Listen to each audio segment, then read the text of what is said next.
नमस्ते। गतकक्षायाम् अस्माभिः केवलसमासप्रकरणम् अधीतम्। केवलसमासप्रकरणे मुख्यत्वेन स्मर्तव्यं किम्, अस्य विशेषसंज्ञा कापि नास्ति। तत्र मुख्यम् उदाहरणम् आसीत् भूतपूर्वः। तदेकम् उदाहरणं स्मर्तव्यं। सः अनेन सूत्रेण एकं सुबन्तपदम् अन्येन सुबन्तपदेन सह समस्यते। तद् मुख्यं सूत्रं तत्र आसीत्। तस्मिन्नेव तस्यैव अधिकारे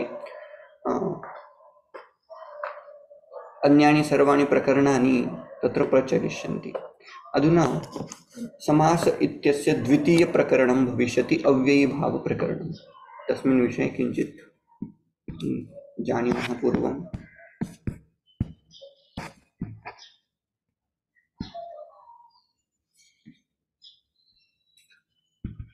वार्तिकमपि पठितमासीत् खलु। एतद्वार्तिकम् इवेन समासो विभक्ति अलोपश्च ज्ञातं खलु। एतत् सर्वं जातमासीत्। अव्ययीभावसमासे किं भवति? अनव्ययम् अपि अव्ययं भवति इति अव्ययीभावः। समस्तपदं यदा भवति तदा तत्र यत् पदमस्ति, यत् पूर्वम् अव्ययं यदि भवति अनव्ययं यदि भवति, नाम पदं शब्दः यः भवति, यस्य डिक्लेन्शन् भवति, तद् अनन्तरं समस्तपदं यदा भवति तदा तस्य अव्यय इति संज्ञा भवति। सः समासः अव्ययीभावसमासः। अनव्ययम् अव्ययी भवति इति अव्ययीभावसमासः। तत्र एतद्वाक्यं तु पूर्वमेव ज्ञातमासीत्। प्रायेण पूर्वपदार्थप्रधानः अव्ययीभावः, एतद् ज्ञातं। ततः अपि पदद्वयं भवति, एकं पूर्वपदम् अपरम् उत्तरपदम्। पूर्वं पदं यदस्ति तत् सर्वदा अव्ययं भवति, अव्ययीभावसमासः। तदा उत्तरपदं यद् भवति तत् उत्तरपदं सर्वदैव अनव्ययं भवति। उदाहरणं, बहूनि उदाहरणानि अस्माभिः द्रष्टव्यानि अधुना। यथा यथा मति, अत्र यथा इति अव्ययपदं, मतिः इति अनव्ययं। यथा शक्तिः, यथा शक्ति, यथा पुनः अव्ययपदं, शक्तिः यत् पदमस्ति तत् अनव्ययम् अस्ति। नाम अस्मिन् समासे किं कर्तव्यम्? एकम् अव्ययपदं भविष्यति, एकम् अपरम् अनव्ययं पदं भविष्यति। उभयोः यदा समासः भवति तदा सम्पूर्णं पदम् अव्ययं संज्ञां प्राप्नोति इति तत्र ज्ञातव्यम्। अन्यदेकम् उदाहरणम् उच्यते, कृष्णस्य समीपम्। अत्र उपकृष्णम् इति वदामः। उप इति अव्ययपदं, कृष्णम् इति अनव्ययं पदं। किन्तु यदा समस्तपदं भवति तदा अस्य शब्दस्य डिक्लेन्शन् वयं न कर्तुं पारयामः, उपकृष्णम् इति वदामः। किन्तु एकम् अपवादात्मकं सूत्रद्वयं तत्र अस्ति। तेन एतस्य रूपाणि तृतीयायां तथा पञ्चमी मध्ये तथा सप्तमी मध्ये चालयितुं वयं शक्नुमः। उपकृष्णम् उपकृष्णम् उपकृष्णम् इति प्रथमा, उपकृष्णम् उपकृष्णम् उपकृष्णम् इति द्वितीया, उपकृष्णम् उपकृष्णेन, उपकृष्णम् उपकृष्णाभ्याम्, उपकृष्णम् उपकृष्णैः, एवं चालयितुं पारयामः, पश्यामः। तत् नियमाः केचन सन्ति, तत् स्मर्तव्या। प्रथमः नियमः एवं स्मरन्तु। अव्ययीभावसमासः यदा अदन्त भवति, अदन्तः भवति नाम किं? यस्य अन्ते अकारः भवति। यथा उपकृष्ण, तत्र अकारः अस्ति। तदा किं? सुबन्तप्रत्ययानां लोपः न भवति। ये सुबन्तप्रत्ययाः भवन्ति तेषां लोपः न। कुत्र कुत्र लोपः न, तस्मिन् विषये किञ्चित् उच्यते। पञ्चमीं विहाय अन्यत्र सर्वत्र अम् आदेशो भवति। नाम तत्र उपकृष्ण इति न अवशिष्यते, तत्र उपकृष्णम् इति भवति। पञ्चमी विभक्ति मध्ये किं भविष्यति? साक्षात् रामशब्द यथा प्रचलति तथा सर्वाण्यपि रूपाणि भविष्यन्ति। उपकृष्णात्, उपकृष्णाभ्याम्, उपकृष्णेभ्य इति सम्पूर्णान् तत्र विकल्प अपि नास्ति, तत्र तथैव भवति। उपकृष्णम् इति पञ्चमी मध्ये न भविष्यति, उपकृष्णात् भविष्यति। इतोपि एकः नियमः ऐड् क्रियते तत्र, सः तृतीया सप्तम्योर् विकल्पेन भवति। अम् आदेशः यः भवति सः तृतीया मध्ये तथा सप्तमी मध्ये विकल्पेन भवति।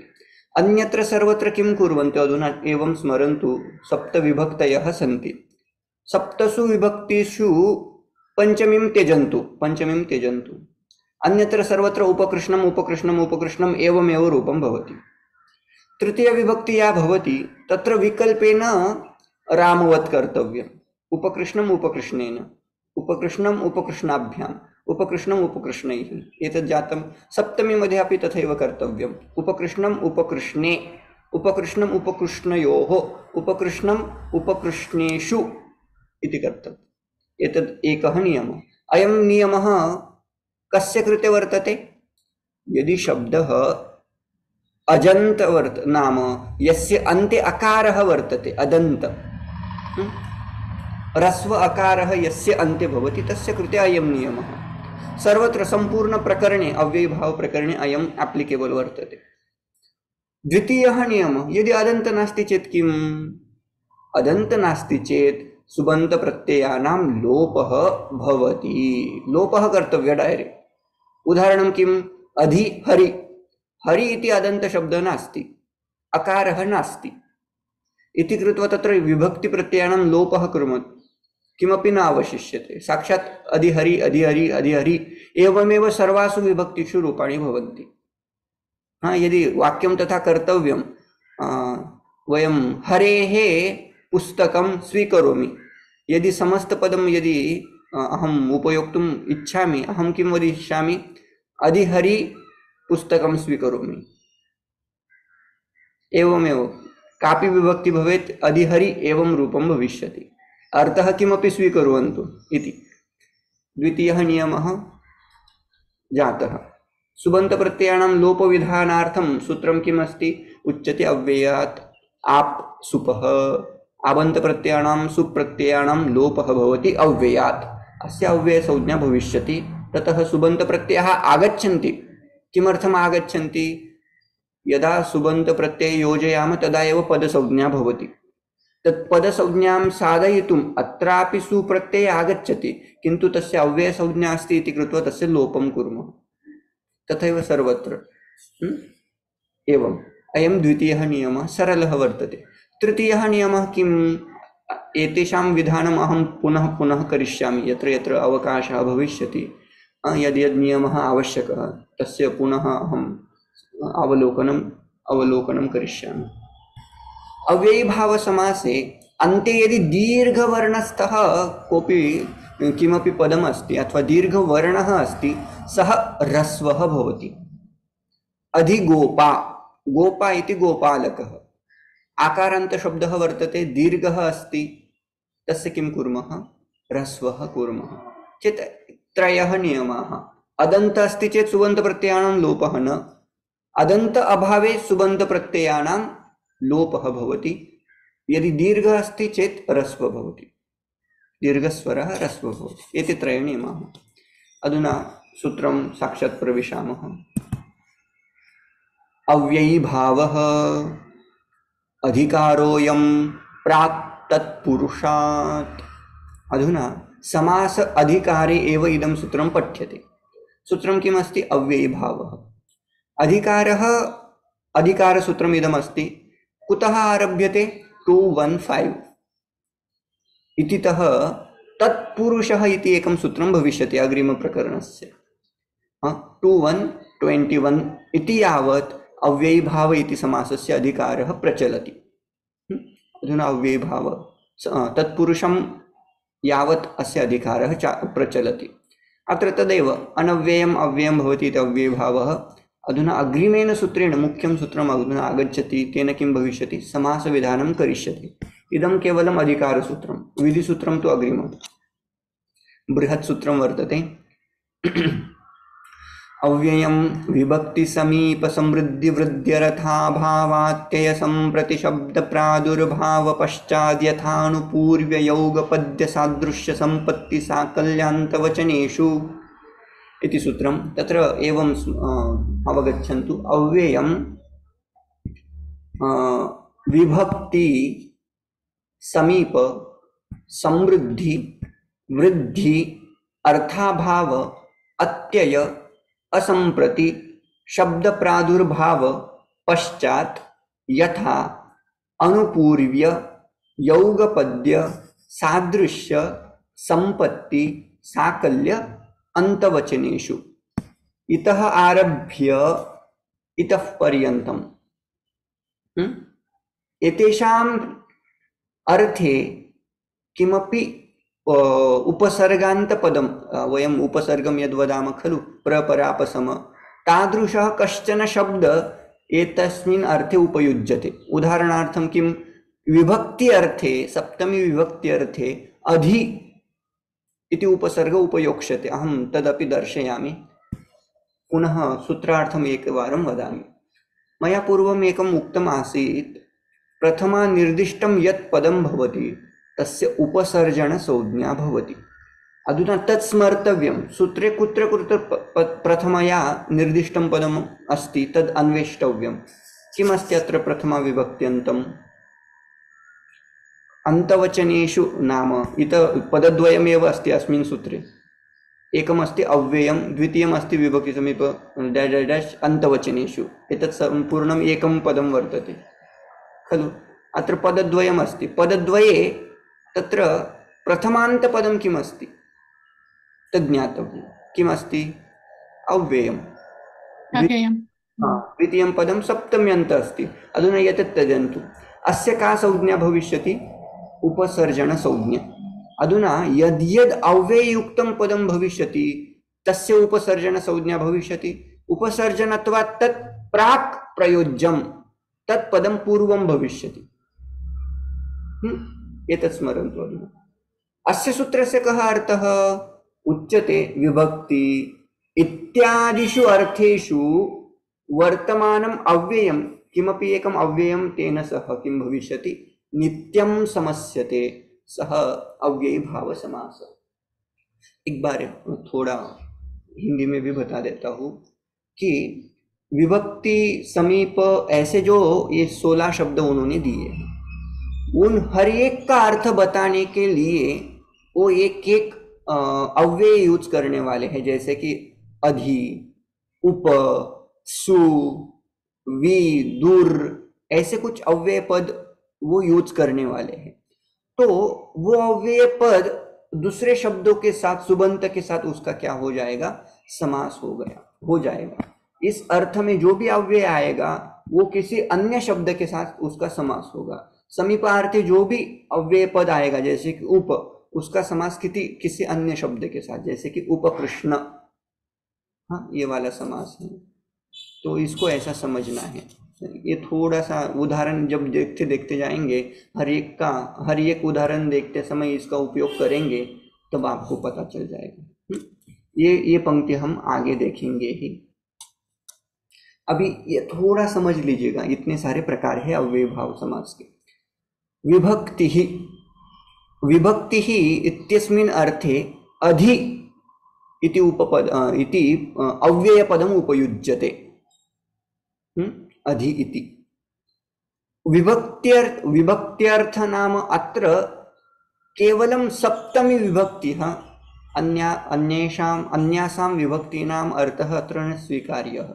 अत्र विभक्ति इति शब्देन सप्तमी विभक्त्यर्थे अधि इति अव्ययम् उपयुज्यते इति नोट् कुर्वन्तु। द्वितीयः शब्दः अस्ति समीपः, समीपं। वस्तुतः सूत्रे तु समीप इति एव दत्तं। समीपम् इत्यस्य कः अर्थः? अर्थः नियर इति भवति। तद् अर्थम् आनेतुम् अव्ययं किं भविष्यति? उप इति अव्ययं सर्वदा प्रयुज्यते। तृतीयमस्ति समृद्धिः। समृद्धिः प्रॉस्पेरिटी। तस्मिन् अर्थे अव्ययं भविष्यति सुमद्रं, सुक्षत्रं इत्यादिकं। नाम किं मद्राणां समृद्धिः सुमद्रं, यत्र प्रॉस्पेरिटी वर्तते मद्राणां प्रॉस्पेरिटी सुमद्रं तथा उपयुज्यते। वृद्धिः समृद्धेः अभावः वृद्धिः, तस्य कृते दुर् किमपि उपयोक्तुं शक्यते, दुस् अपि उपयोक्तुं शक्यते, दुरपि उपयोक्तुं शक्यते। पंचमः अर्थाभावः, अर्थस्य अभावः एब्सेंस, तस्य कृते अव्ययपदं किं भविष्यति निर्। निर्, हाँ जी तुझी डू यू वृद्धि है या वृद्धि है वो शब्द? वि प्लस रिद्धि, वृद्धि, वृद्धेः अभावः, समृद्धेः अच्छा वृद्धि भवति। वृद्धि शब्द भिन्न है, वृद्धि मतलब बढ़ना, यहाँ बढ़ना ऐसा हाँ, नहीं है, वृद्धि का अभाव हो जाना, समृद्धता का अभाव। so how do you pronounce वृद्धि? वृद्धि, हाँ वृद्धि है ना, ओके सही है ना? हाँ हाँ जी जी सही है सर। हाँ ठीक है। पांचवा अर्थ है अर्थाभावः, अर्थस्य अभावः अर्थाभावः, निर् इति अव्ययं तत्र उपयुज्यते। अत्ययम्, अत्ययम् इत्यस्य अत्ययः इति अपि शब्दः अस्ति। अत्ययः इत्यस्य अर्थः भवति नाशः अथवा अतीतः, पास्ट। हिमात्ययः इति वदामः खलु, अतिहिमम्, अतिहिमम् इत्यस्य अर्थः किम्? हिमस्य अत्ययः, हिमस्य नाशः, अथवा अतिशीतम, शीतम has passed out, that cold time has passed out, that is called अतिहिम, अतिशीतम इति वदामः, अतिशीतम इति वदामः। असंप्रति, नॉन प्रेजेंस इति उच्यते, अथवा this time we should not do, in this earth we use असंप्रति। उदाहरणार्थं प्रसिद्धम् उदाहरणं दीयते अतिनिद्रम्, नाम किम्? अस्मिन् समये निद्रा न आवश्यकी, निद्रा संप्रति न युज्यते इति उच्यते। शब्द प्रादुर्भावः, the appearance of the word, so that is called शब्द प्रादुर्भाव। तेन सह इति अथवा तत् इति शब्दस्य प्रयोगः भवति। इति हरि इति वदामः, हरि इति शब्दस्य प्रादुर्भावः। तत् पाणिनिः, पाणिनि इति शब्दस्य प्रादुर्भावः इति अर्थः, अपीयरेंस ऑफ पाणिनि इति वदामः। पश्चात् इति नवमः अर्थः। पश्चात् इत्यस्य कृते अनु, सः हरेः पश्चात् गच्छति, हरिम् अनुसरति इत्यस्मिन् अर्थे किं भवति? अनुहरि इति रूपं भवति, अनुहरि, अनुरामम्, अनुकरणम् इत्यादिकं खलु। पश्चात् इत्यस्य लेटर इति अर्थः। यथा, यथा इत्यस्य अनतिक्रम्य इति अर्थः भवति, अनतिक्रम्य, नॉट उल्लंघनं न कृत्वा इति अर्थः भवति। एलिजिबिलिटी इति प्रदत्तः, किन्तु एवं स्मर्तव्यम्। अनतिक्रम्य, यथा, यथा विधि, विधिम् अनतिक्रम्य, यथा मति, मतिम् अनतिक्रम्य, यथा शक्ति, शक्तिम् अनतिक्रम्य, तस्मिन् अर्थे इदम् उपयुज्यते। अग्रिमम् आनुपूर्व्य। आनुपूर्व्य नाम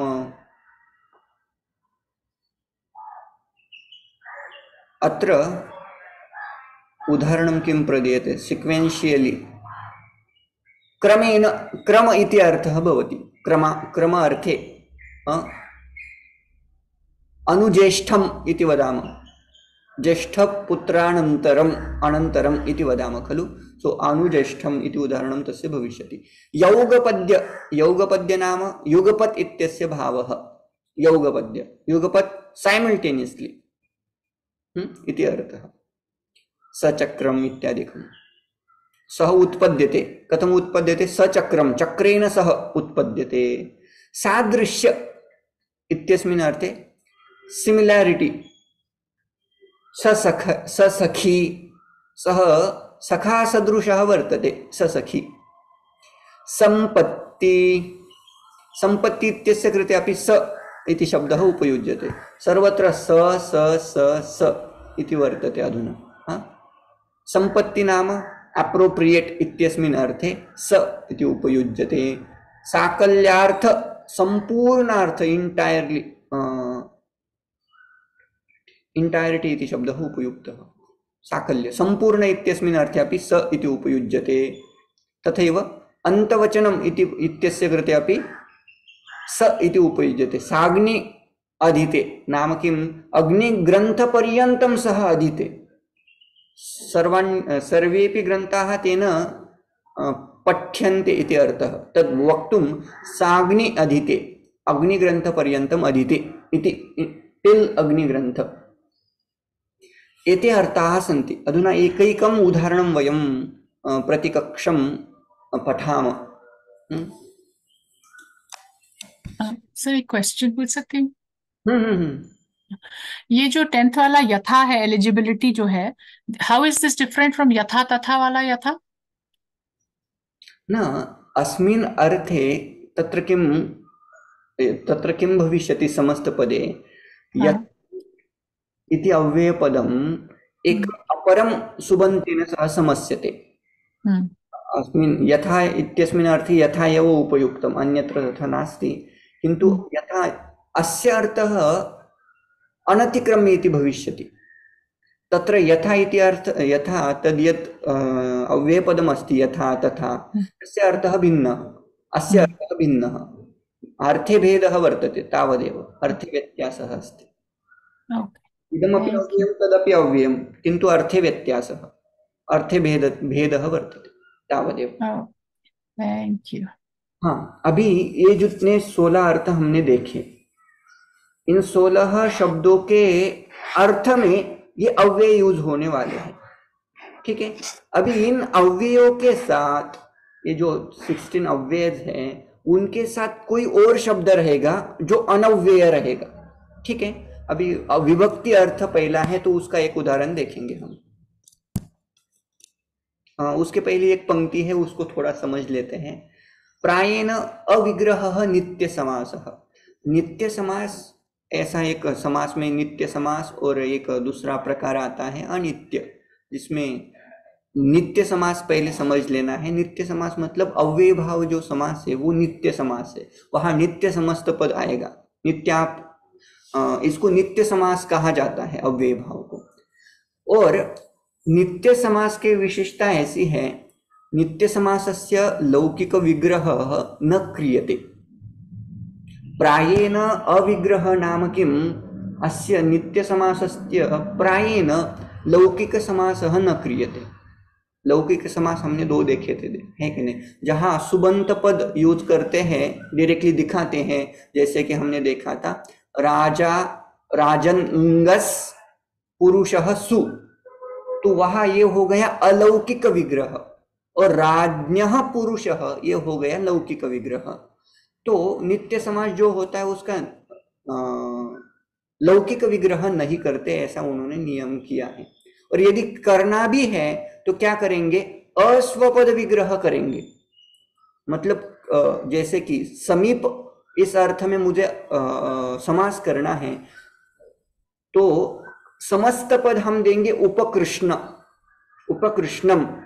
तो ये इसका अर्थ जब मैं करूंगा ना, उपशब्द का अर्थ में समीप करूंगा, वस्तुतः समास में है नहीं, लेकिन मैं बाहर से पद लाऊंगा उप, इसके लिए समानार्थी पद लाऊंगा, और विग्रह क्या होगा, कृष्णस्य समीपम, है कि नहीं। तो उप ये शब्द के लिए अस्वपद विग्रह, मतलब बाहर से कोई पद लाऊंगा मैं उस अर्थ में, उप अर्थ में, तो उसको विग्रह करते समय दोनों जो पद है उप और कृष्ण, उसमें से एक पद का अर्थ हम बाहर से लाएंगे, उसको क्या बोलते हैं, अस्वपद विग्रह।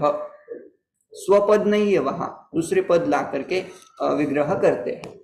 उपकृष्णम इति प्रदत्तम एव पश्यन्तु। उपकृष्णम कृष्णस्य समीपम इति विग्रह, उप इत्यस्मिन् अर्थे समीपम इति पदम आनीतम इति कृत्वा अस्वपद विग्रह। विग्रहे कृष्णस्य उप इति न भवति। देखो वो वही बोल रहे थे, प्रायेण अविग्रह नित्य समास, मतलब कृष्ण से उप ऐसे कभी नहीं करेंगे, करेंगे तो क्या करेंगे, कृष्ण से समीपम इति करेंगे। ठीक है, अभी फिर से ये वाला देखेंगे। हाँ, अत्र साक्षात् आगच्छामः। अनेन सूत्रेण मुख्यं सूत्रं विधिसूत्रं किम् अस्ति? अव्ययं विभक्ति समीप समृद्धि वृद्ध्यर्थाभावात्याय संप्रति शब्द प्रादुर्भाव पश्चात यथानुपूर्व योग पद्य सादृश्य संपत्ति साकल्यांत वचनेषु। ये मैं हर बार बोलता रहूंगा, आपको संस्कार हो जाएंगे उसके, है ना। इस सूत्र से क्या हो रहा है? समास हो रहा है। अभी पहला समास कौन से अर्थ में हो रहा है? विभक्ति अर्थ में हमें समास करना है। विभक्ति अर्थ के लिए हम कौन सा अव्यय यूज करते हैं? अधि। अधि। अभी सप्तमी विभक्ति अर्थ में ये समास होगा। तो सप्तमी के प्रत्यय कौन कौन से हैं? सु, औजस, अम, औक्षस। उसमें से सप्तम्यंत पद आता है इंगी। तो हरि, उसका थोड़ा विग्रह करेंगे तो हरि प्लस इंगी प्रत्यय, सप्तमी का इंगी प्रत्यय यूज किया। उसके साथ साथ अव्यय क्या यूज करेंगे? हम अधि अव्यय यूज करेंगे। अभी प्रश्न आता है, प्रश्न ये है, इनका समास होगा ठीक है, लेकिन इन दोनों में से पूर्व पद कौन सा रहेगा, है ना। तो उसके लिए दो सूत्र आ रहे हैं। एक सूत्र आ रहा है आगे का, प्रथमा निर्दिष्टम उपसर्जनम। मैंने एक पिछली कक्षा में ही बता दिया था, क्योंकि वो वहाँ इसका भी यूज हुआ। समास शास्त्रे प्रथमा निर्दिष्टम उपसर्जनम उपसर्जन संज्ञम स्यात्। समास शास्त्रे in this समास प्रकरणम, so अधिकार we had seen in अव्यय भाव प्रकरण, so long अधिकार till द्वंद्व समास, समासांत प्रकरण, that अधिकार goes on. So in that अधिकार समास प्रकरणम, whatever padam is prathamaya nirdishtam, that padam, whatever padam which is indicated through prathama vibhakti, that prathamanta padam gets upasarjana saujna. This is saujna sutra. What is saujna? Upasarjana saujna. Just a name. What is the prayojana of upasarjana saujna? Next sutram is upasarjanam purvam. Whatever padam is upasarjana saujna yuktam, tat padam prak prayojam. Samase upasarjanam prak prayojam. तदेव इति अधेहे, अधि इति उपसर्ग खलु, तस्य अधेहे प्राक् प्रयोगः। अधुना अधि इति पदं पूर्वं वयं स्थापयामः। ततः किं भवति? सुपो लुक्, सुबन्त प्रत्ययाणां लुक् भवति। अधुना सप्तम्यन्त पदम् अस्माभिः सप्तम्यर्थे कः प्रत्ययः उपयुक्तः आसीत्? ङि इति उपयुक्तम् आसीत्। अधुना किं भविष्यति? तत्र अधि हरि, क्षम्यताम्, हरि ङि अधि इति स्थिति आसीत्। अधुना अधि इति पूर्वं, अधि इति पदं पूर्वं भविष्यति। अधि हरि ङि इति स्थिति आसीत्। ङि इत्यस्य किं कुर्मः? अधुना लुक् कुर्मः। लुक् इत्यस्य लोपः इति अर्थः, लोप। अधुना स्थिति किम्? अधि हरि। अत्र अधुना सुबन्त प्रत्ययाणाम् उत्पत्ति भवति, किन्तु तस्मात् प्राक् अधि हरि इत्यस्य अव्यय संज्ञा भवति। अव्यय संज्ञा केन भवति? अनेन। अव्ययी भावश्च अनेन नपुंसकं स्यात्। नपुंसक भवति। नपुंसक इत्यस्य कृते अधुना पुनः प्रत्ययः स्वादि उत्पत्तिः भवति, सु, औजस् इत्यादिकं, किन्तु तेषाम् अव्ययत्वात् अधिहरि इति पदम् अव्ययम् अस्ति इति कृत्वा सुबन्त प्रत्ययाणां पुनः लोपः। चेत् उत्पत्ति किमर्थं कृता आसीत्? अस्य एतावता यावत् वयं सुबन्तं न योजयामः तावत् अस्य पदस्य पदसंज्ञा नास्ति। अस्य शब्दानां समस्त पदस्य पदसंज्ञा न भवति। तद् आनेतुं सुबन्तानाम् उत्पत्तिः क्रियते, पुनः लोपः क्रियते। रूपं किं भविष्यति? अधिहरि इति साधितम्। अधुना वस्तुतः क्रमेण के कानि सूत्राणि योजितानि तत् पश्यामः। सर्वप्रथमम् अव्ययं विभक्ति समीप अनेन किं भवति?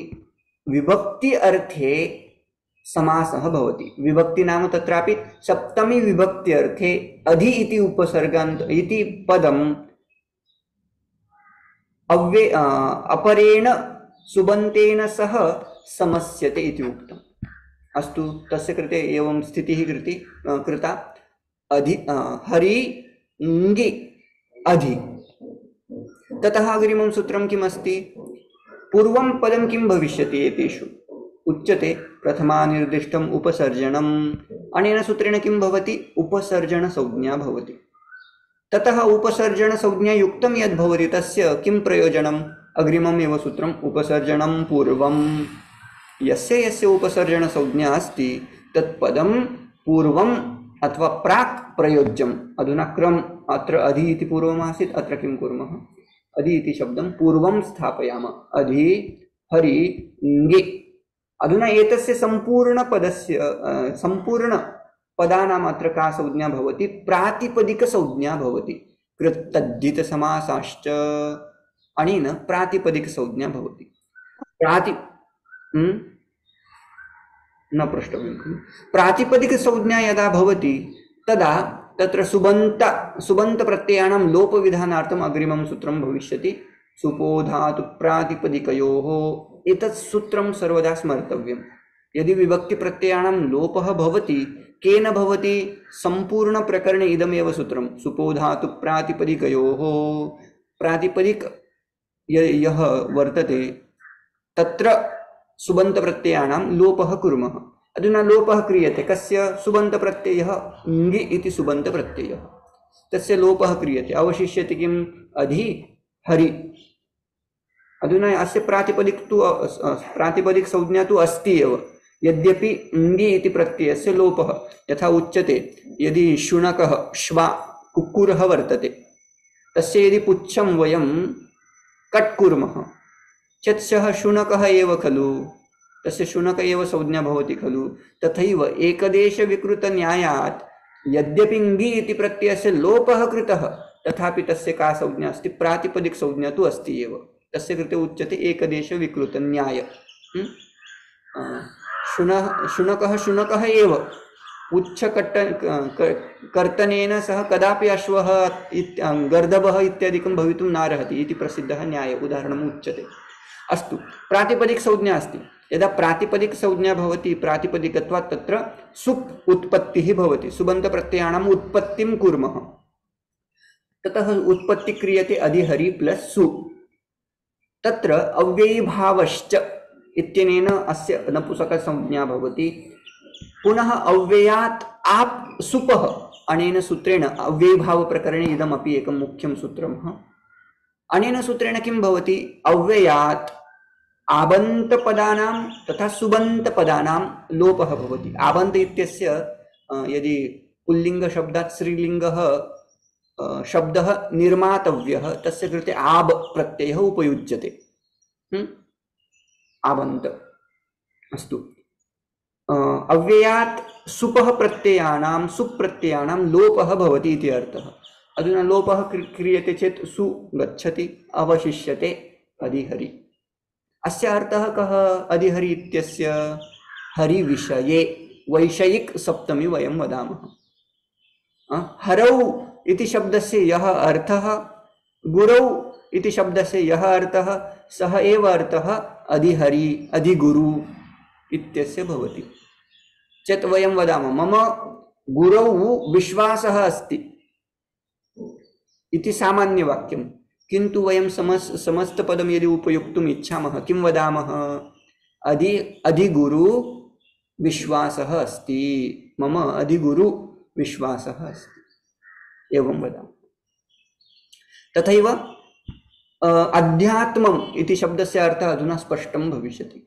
अहम् अध्यात्मशास्त्रं पठामि इत्यस्य कः अर्थः अहम् आत्मविषयकं यत् शास्त्रं वर्तते तत् शास्त्रं पठामि इति अध्यात्म इति सर्वदा शृण्मः किन्तु अध्यात्म इत्यस्य अर्थः किम् आत्मविषयकं यत् अस्ति तद् अध्यात्म गीतायाम् अयं शब्दः आगच्छति अधिहरि प्रवृत्ताः कथाः इति एकम् अपरम् उदाहरणम् अस्य अर्थः किं भविष्यति हरिविषये आरब्धाः कथाः प्रवृत्ताः कथाः कथाः प्रचलन्ति कस्य विषये अधिहरि अधिहरि नाम हरिविषयकी कथा इति एकम् अभूत् अधुना अग्रिमं पुनः पश्यामः तस्य एव किञ्चित् योनो अपरं तादृशम् एकम् उदाहरणं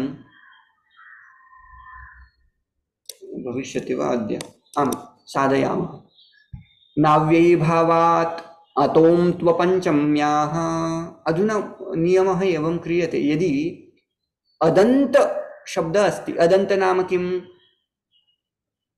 ह्रस्व अकारान्त शब्दः अदन्त अदन्तात् अव्ययीभावात् सुपः न लुक् मया यः प्रथमः नियमः उक्तः आसीत् सः एव नियमः। सुपः लुक् न भवति, तस्य पञ्चमीं विना अमादेशश्च भवति।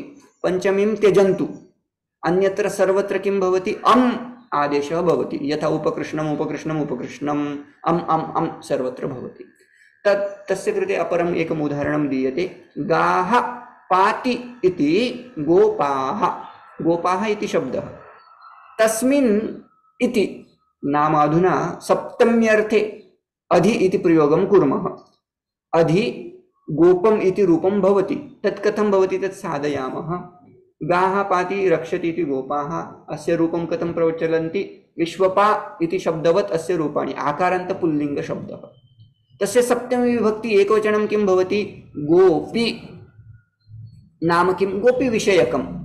अस्मिन् एव अर्थे यदि समस्तपदम् उपयोक्तुम् इच्छामः चेत् किं साधयामः? गोपा ङि प्लस् अधि इति अधुना भविष्यति। तस्य रूपाणि पश्यन्तु। गोपा ङि इति सप्तम्यन्त ङि प्रत्ययः सुप्रत्ययः, ततः अधि इति उपसर्ग। केन भवति? अव्ययं विभक्ति समीप समृद्धि वृद्ध्यर्थाभाव संप्रति एतत् सर्वं सूत्रम्। ततः किं भवति? उपसर्जन संज्ञा भवति। प्रथमानिर्दिष्टं समास उपसर्जनं, समासे प्रथमानिर्दिष्टम् उपसर्जनं भवति। उपसर्जन प्रयोजनं किम्? उपसर्जनं पूर्वं प्राक् प्रयोज्यं, तत्र प्राक् आगतम्। अधि गोपा ङि इति स्थितिः। ततः सम्पूर्ण अस्य समूहस्य किं भवति? प्रातिपदिक संज्ञा भवति। अधि गोपाङ्गी प्रातिपदिक संज्ञत्वात्, तस्य प्रातिपदिकत्वात् सुपः लुक् सुप्रत्ययाणां लोपः भवति। अधि गोपा इति अवशिष्यते। ततः अस्य पदस्य नपुंसकं स्यात्, नपुंसकत्वं भवति। ततः यत् आकारान्तम् अस्ति, दीर्घ यत् पदम् अस्ति, तस्य कृते इदं सूत्रम् आगमिष्यति। ह्रस्वो नपुंसके प्रातिपदिकस्य। अर्थः अवगच्छन्तु। प्रातिपदिकस्य किन्तु कीदृशस्य प्रातिपदिकस्य? नपुंसक प्रातिपदिकस्य किं भवति? ह्रस्वः भवति। यदि तत्र दीर्घः कश्चन स्वरः, तस्य किं कुर्मः? ह्रस्वादेशः कुर्मः। आकारान्त इत्यस्य ह्रस्वादेशः भवति अ, अधि गोप। ततः अव्ययात् आप्सुपः इति प्राप्ते सति तत्र उच्यते नाव्ययी भावात् अतोऽन्तो पञ्चम्याः। यत् सूत्रम् अधुना मया उक्तं, तत्र उच्यते पञ्चमीं विहाय अन्यत्र सर्वत्र किं कर्तव्यम्? अम् आदेशः कर्तव्यः। अम् आदेशः क्रियते चेत् किम् अवशिष्यते? अधि गोप अम्। अनेन सूत्रेण सर्वत्र सर्वासु विभक्तिषु पञ्चमीं विना सर्वासु विभक्तिषु किं कर्तव्यम्? अम् अम् अम् इति भवति चेत् अधि गोप प्लस् अम् एकं सूत्रं भवति। अमि पूर्वं, तेन पूर्वरूप भवति। अधि गोपम् इति रूपं साध्यते। अधि गोपम् इत्यस्य अर्थः कः? गोप विषयके, गोप विषये इति अर्थः। अधुना उदाहरणद्वयमेव विभक्त्यर्थे अस्माभिः दृष्टम्। एतत् सूत्रमपि तत्रैव आगच्छति, किन्तु अधुना समयः समाप्तः। अनेन सूत्रेण किं भविष्यति? तृतीया मध्ये तथा सप्तमी मध्ये विकल्पेन रूपाणि भविष्यन्ति, तावदेव। नियमः तु मया पूर्वमेव उक्तं। तदेव अर्थः अदन्तात् अव्ययीभावात्। तृतीया सप्तम्योर् बहुलं भाव, बहुलं नाम विकल्पेन, तेन रूपाणि एवं साध्यन्ते। अधिगोपम् अधिगोपेन अधिगोपे वा। एतत् स्म पश्यन्तु, एतदेव अस्ति। तृतीया मध्ये विकल्पः, पंचमी मध्ये विकल्पः न, साक्षात् अधिगोपात् इत्यादिकं। सप्तमी मध्ये विकल्पः, एवं सर्वत्र रूपाणि भवन्ति। अस्तु।